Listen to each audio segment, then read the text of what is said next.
بسم اللہ الرحمن الرحیم. ناظرین، آج کا 14واں ویلاگ نمبر 14، صفحہ نمبر 17 کتاب کا نام ہے مسلمان خامند، اور آج کا جو سبجیکٹ ہے وہ ہے رشتہ سے پہلے لڑکی کا دیکھنا. یہ ہیڈنگ ہے. کتاب کا نام ہے مسلمان خامند.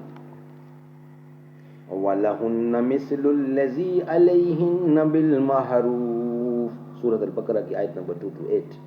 اور مردوں پر عورتوں کے بھی ایسے حقوق ہیں جیسے عورتوں پر ہیں قاعدہ کے مطابق. مسلمان خاوند، رائٹر اس کتاب کے حضرت مولانا ادریس صاحب انصاری.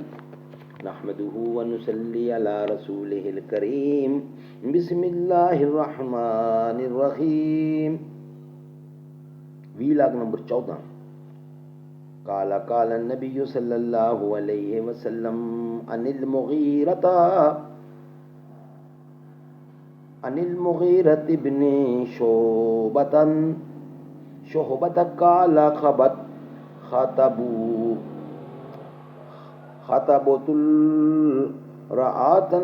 خطبت امرأة فقال لي رسول الله صلى الله عليه وسلم هل نظرت إليها؟ قلت لا.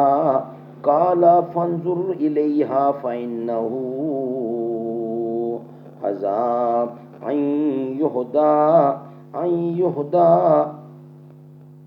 يهدى مر بينكما.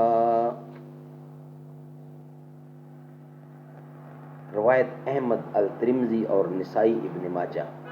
حضرت مغیرہ بن شعبہ فرماتے ہیں کہ میں نے ایک لڑکی سے رشتے کا پیغام ڈالنے کا ارادہ کیا. اس پر حضور صلی اللہ علیہ وسلم نے فرمایا تم نے اس کو دیکھ بھی لیا؟ میں نے عرض کیا نہیں دیکھا. آپ نے فرمایا خیر اب ضرور دیکھ لو، کیونکہ اس وقت کا دیکھنا آئندہ تمہاری محبت کا بہت بڑا ذریعہ ہے. یعنی دیکھنے کے بعد اگر دل کو بھا گئی تو نکاح کے بعد محبت زیادہ ہوگی. سبحان اللہ. کیونکہ اپنی پسند کے بعد جو نکاح ہوتا ہے، دیکھا یہی گیا ہے کہ اس میں باہمی تعلقات نہایت اچھے رہتے ہیں اور میاں بیوی کی زندگی نہایت پرسکون گزرتی ہے. اور ہر مرد کی طبی خواہش ہوتی ہے کہ اس کی بیوی حسن و جمال کی دیوی ہو. اور ہندی کی ایک مثال ہے، وہی سہاگن کہلائے جو پیا کے من کو بھائے.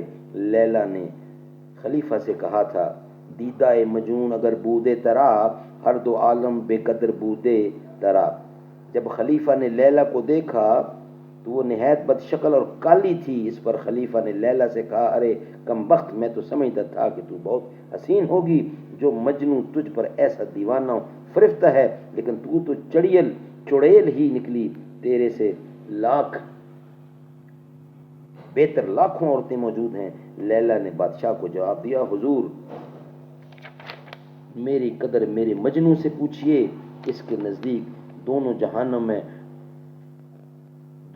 جہان میں بھی مجھ سے زیادہ کوئی عورت حسین نہیں. جو پی کو بھائے وہی سہاگن کہلائے. جو پی کو بھائے.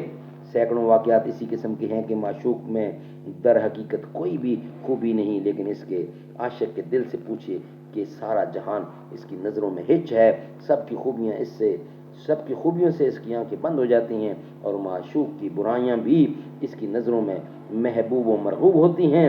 وہ گالیاں دیتا ہے، اس کو لذت آتی ہے. خوب سمجھ لو حضور اقدس صلی اللہ علیہ وسلم کا نکاح سے یہی منشا ہے کہ مسلمانوں کے ازواجی تعلقات بالکل عاشق کی حیثیت اختیار کرتے ہیں، تاکہ دنیا بھر کی حسین عورتیں اس کی بیوی کے مقابلے میں کوئی وقت نہ رکھیں اور میاں بیوی کی زندگی حقیقی عیش و عشرت کی زندگی بن جائے.